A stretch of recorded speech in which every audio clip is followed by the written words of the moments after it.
Yeah, so the golden at bat came up. Rob Manfred was speaking and doing an interview with. Did I send it? It was Rosenthal, right?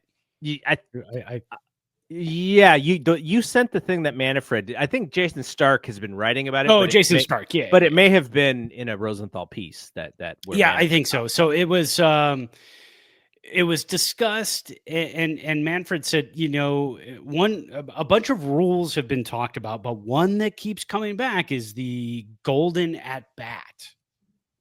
And just the name of it sounds like a horrible idea if you're a baseball fan. It just sounds it sounds something great. It sounds like something great in an all-star game, but absolutely horrific when it comes to not only regular season but playoff baseball.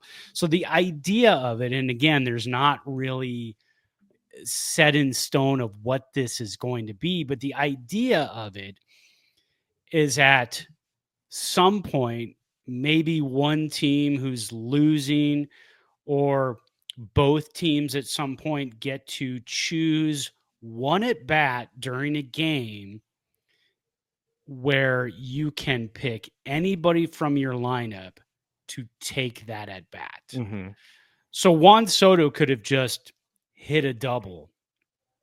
And Juan Soto is now the tying run at second base. So the idea is it's quite possible now this pitcher can't be pulled because he's only thrown to one guy, that Juan Soto comes up in the next at bat because now he's the golden at bat. Yeah. But there's so many things that have to be worked around this, because at that point, do you say, okay, let's go ahead and walk him?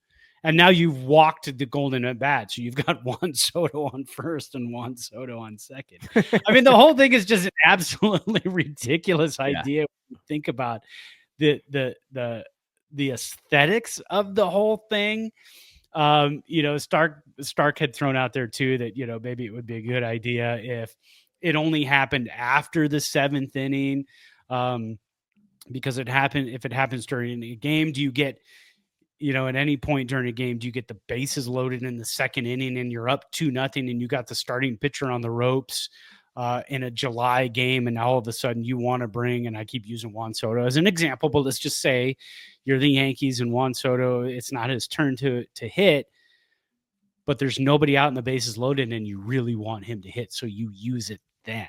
Right. I just don't think it's a great idea. And I liked what you had to say about it. Well, it's just for us, who would be the golden at bat? You're like, I said you throw in Buster Posey. You bring him down from the box and have him come to the plate.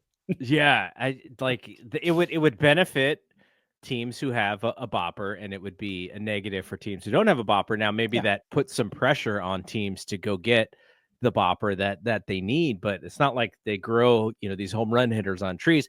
I think the idea.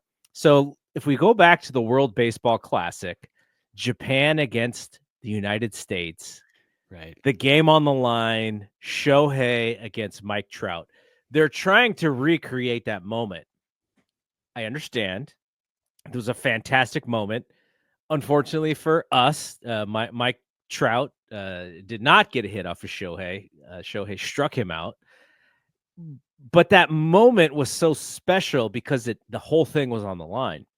Now, I would argue, the thing that I would argue about for Jason Stark's idea is that I think when you have those moments organically, they just mean so much. And when you try and recreate them, you're kind of normalizing that moment.